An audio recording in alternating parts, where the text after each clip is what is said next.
in this oxygenated environment unless they downsize their massive bulk, because the oxygen would not be sufficient to facilitate them in their survival. They would slowly suffocate. Right. We already got fish scales, but they just call it ashy skin. No, he talking about fish scale is that pure cocaine. So he making a reference. He making a reference to that pure cocaine. Oh, yeah, that Peruvian flake. Yeah, exactly. Oh man, y'all some funny dudes in the chat. Very, very interesting conversation. Rod, so what I want to ask you about now is they say, all right, let me ask you this, Rod. All right, so a lot of things got demonized. Some of the most spiritual things that can help us got demonized. So like Baphomet, all that type of stuff. Everything that pretty much could benefit, they turn evil or to the devil or unlucky, like the number 13, things like that. So they say, researching on the internet, they say that the middle finger represents the ether. Now the middle finger has been demonized, right? You put up the middle finger, if you're spiritual and you go like this, you feel like a derelict. You feel horrible. You feel like a degenerate. This is ether. So why on the internet they say the middle finger is ether then? That's air. It's earth, fire, air, water, ether. Some people may use it to represent the ether, right? Because remember, what happened to the fire when it get done burning? Where did it go? Yeah. It went back to the ether. Yeah. Right. And he left all of the carbon, which is the physical byproduct of going back to the ether. It's called ashes. Right. Remember when earlier when I was talking about the orgone accumulator? That's the opaque ether that he was talking about when you say that it's the purest form of air. Right. Before nuclear war, see, people think only think of the nuclear fallout, the radioactive aftermath of a war. What they don't think about is the chemical changes to all of the things that the radioactivity affected. Right. And the only time they pay that attention is when they go to Chernobyl, where they had the most devastating nuclear meltdowns in recent memory. And now they seeing 6-legged cats and frogs with 18 legs, stuff like that. Now they notice that the radiation does more than just, because you gotta remember, only two things causes a mutation, right? Gradual change over a prolonged period of time, or ultraviolet light bombardment of radioactive particles from the sun. When it's time to evolve, the earth and the sun got to say, humans, level up so that the fish can level up, so that the seals can level up, all the way around the whole animal kingdom. We supposed to be able to read nature, understand how we are naturally, and move in harmony with everything around us. But as part of the byproduct of the entropy, which is the deterioration, you have what's called a negative aspect. Now we going back to Hermetic principle, the law of opposites again. Right? So that's telling you there's somebody good-hearted that's controlling the ether, and there's somebody dark-hearted controlling the ether, wicked at the heart. And they in a struggle, an eternal struggle, right, to establish the dominance of which one going to be in existence after the struggle. That's the story of Set and Osiris, the struggle of the two brothers, two opposing forces with two different ideologies, coming from the same parental source, right? And then the mediator between the two ended up being Isis, which was the sister. And the remedy was for Heru to rise up to the throne, overthrow Set, Entropy, extreme chaos, and reestablish the Great Father, Osiris, Usir, the one who cares for and maintains order among the family. Right? So they telling us metaphysics, quantum physics, then they telling us housekeeping, order and structure of the household. All of that is being told in the same paradigm. Right? And they use the reference of the housemaking in order to explain the physics, because there's more housemakers than it is physics professors. So you now you got to be able to communicate with both. You tell the same story, and then when you explain it to the person that's reading the story, how to look at it from their field of study, it changes the paradigm and how they perceive their spiritual growth. Right.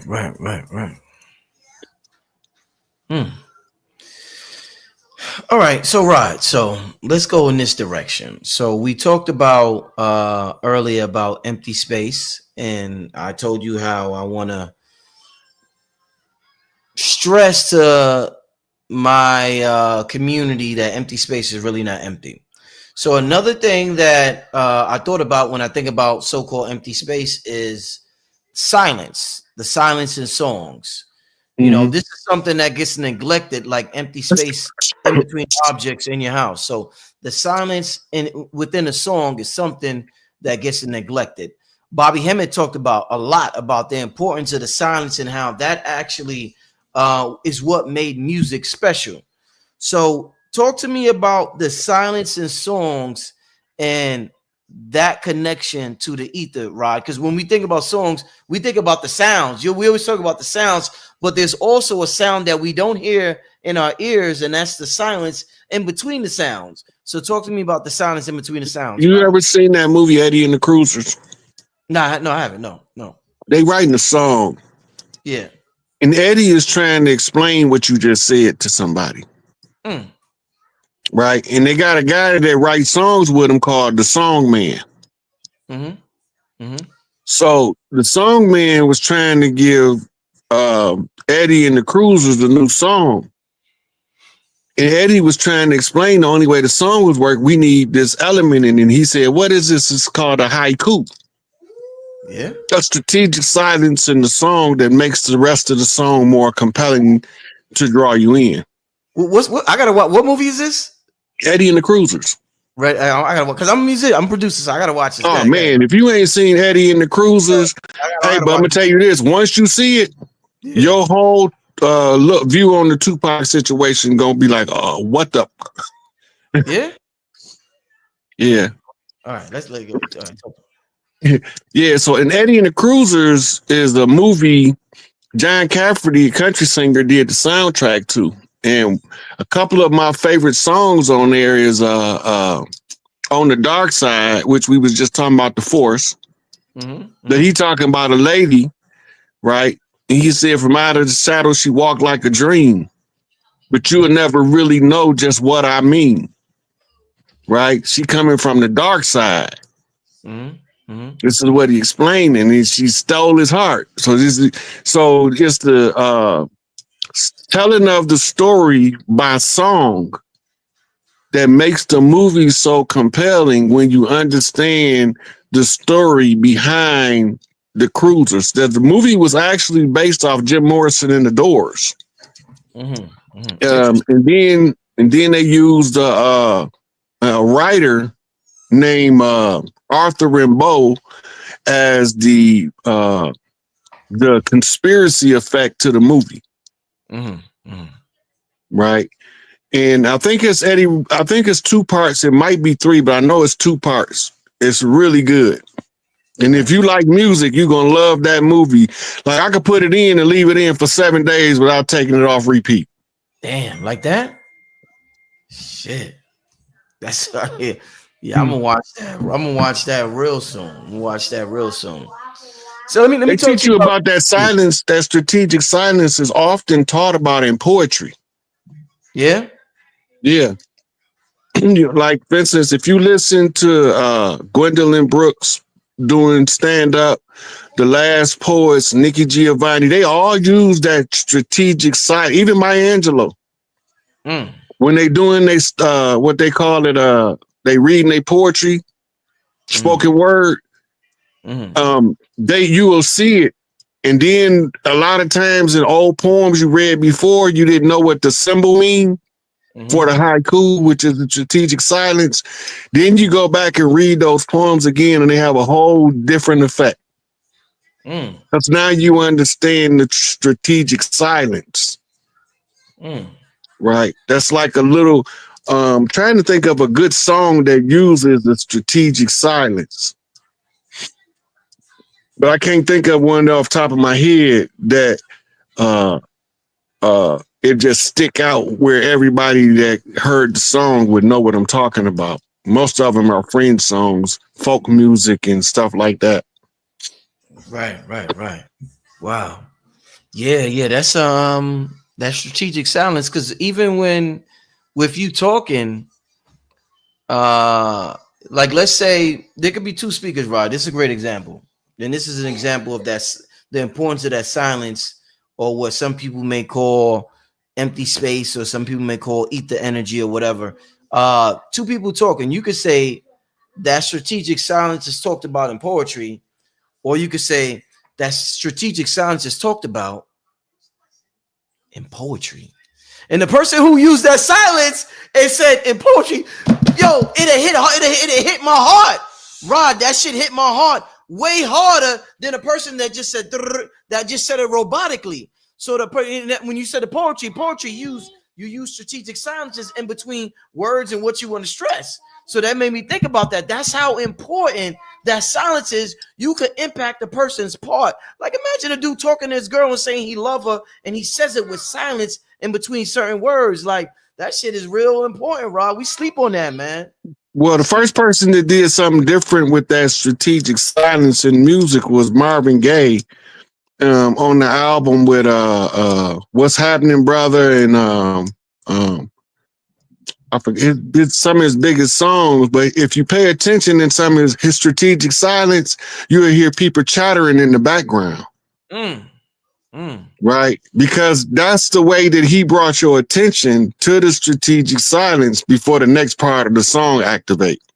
Because most people don't pay attention to the strategic silence. So you needed the background of day-to-day silence, which is some kind of noise that's not relevant to nothing, playing in the echoes of the empty space, and then the song come back on and give more impact to the next phase of the song, because now your empty space, it's filled with something, a form of silence that you truly understand, which is really noise.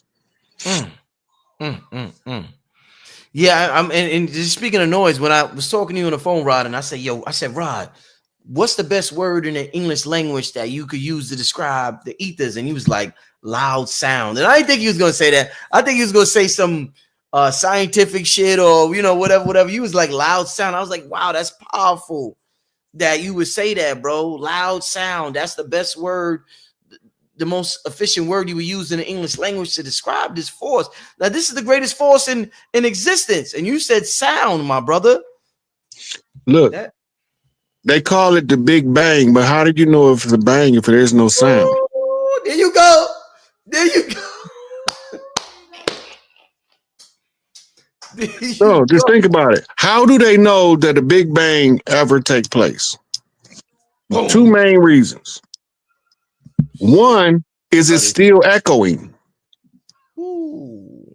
It's echoing on a frequency, what they call a modulated frequency at a chosen interval. And the other way that they know is through something called galactic expansion, which is red shift, blue shift. One is collapsing and the other is expanding. That's what they mean in science. And then in the old Hopi culture, they call it red Kachina, blue Kachina. And everybody think that this is a star when it's telling you actually a functioning creation more so than it is telling you about a red star and a blue star. It just so happened that the analogy of the red star and blue star match so well that they able to explain it to you using two stars as telling you that they are a force you can't see. Right. You can see the blue star, you can see the red star. It's also talking about the tribes, the father house and the mother house, the blue house and the red house, trying to get to the black and gold house, which is Big Mama house. Red Kachina is the one coming out of the red house and the mama's child, and then the blue Kachina is the one coming out the father's house, the father's child. Right. And in every large family, it's a child ascribed to each parent. Right. Normally, the boys is ascribed to the fathers and the girls is ascribed to the mother. And then you have what's called daddy's girls, where the daughter is ascribed to the father to raise to be a good woman. And then you got mama's boys, which is boys assigned to the mother in order to be taught how to be good men without being fruity. Right. And then you have what's called the royal house, purple, right? The purple reign, REIGN, meaning rulership, comes from the royal arc degree, meaning the matching of the perfect one from the red house, the perfect one from the blue house. And that's how you put together the two keys to open up Big Mama house, which is the bank. Once everything is settled, then it all comes full circle.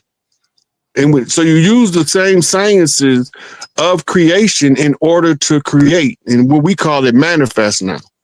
Right. We don't want to say we creators no more. We want to say we manifestors now. Right. Manifester might work better because it's bringing something into existence out of something that exists, but creation is bringing it out of nothing. But even in nothing, thought exists. Because the thought is the catalyst. It's the cause of it all. It's as a man thinketh. Right? What do that mean? That means let this mind be in you, which was in Christos Isos, or Christ Isis, the great mother. If you can think like the great mother, right brain, full capacity, and you can think like the divine father, and you are a divine son, you become the son of the son. Right? This is symbolically represented as before the sun come over the horizon, first comes Mama, Venus, right? The pentagram, the divine feminine. On her heels comes Mercury, the messenger of the gods, the one who comes to deliver God's message. And after he get done delivering his message, the crack of dawn spread her legs, and out pops Papa, that big old sun that was buried in her underworld. I like how you break that down, bro. That was crazy. Wow. That was crazy. But it's also a map. It's a blueprint for the royal families of the earth. It goes back to the book of Daniel, which means the judgment of El. The elder's judgment is rendered in the book of Daniel by giving you a struggle program. Shadrach, Meshach, and Abednego, they said they stuck them in the furnace, and the furnace was turned all the way up, and they weren't even scorched. They was able to withstand the fire. The symbolic nature or meaning of that was the furnace was the condition, and the fire was the surroundings. Harsh environment is the way you refine character, but they use in metallurgy to tell you that their character was being tested and that they were being put to the fire in order to determine who and what they was. And they found out when they came out, what? These are the protected ones from somebody. Right? And now Nebuchadnezzar loses man and loses kingdom. But what happened? When Daniel decided to finally read the writing on the wall, Nebuchadnezzar slap out of the slumber, realized he's in the jungle among the beasts. Hey, I don't supposed to be here. Symbolic of waking your brother up from the slumber by reading the writing on the wall. In ancient Kemet, we call it hieroglyphics. In New York, we call it graffiti. If you know the land, you can read the graffiti and you can know what tribe is operating under the modern banner of gang. Them tribes. Wow. Right? There's no such thing as a gang. A gang is a tribe. It's even in the definition and etymology of the word gang. They tell you it's a tribe or family unit or family group that don't go along with the status quo. Therefore, they don't fit into the system. Right? And then now the gang realized that the tribe, they reconstitute. We was at war. We got murdered, slaughtered. But we ain't died. We multiplied. We baby kids up in here. Who is baby? That's Big Mama. You don't believe me? Go to New Orleans and ask them where baby stay. They're going to be like, which baby? You mean Baby Johnson? Or you talking about Baby Milton over there? That's somebody, Big Mama. Damn. And Big Mama kids don't never die. We always multiply because we have to answer the oppression with producing children that's offspring born at inception to solve certain social issues in the general public. If you look at the way that we moved in the 50s and 60s, it's not how we moved in the 70s, 80s, and 90s.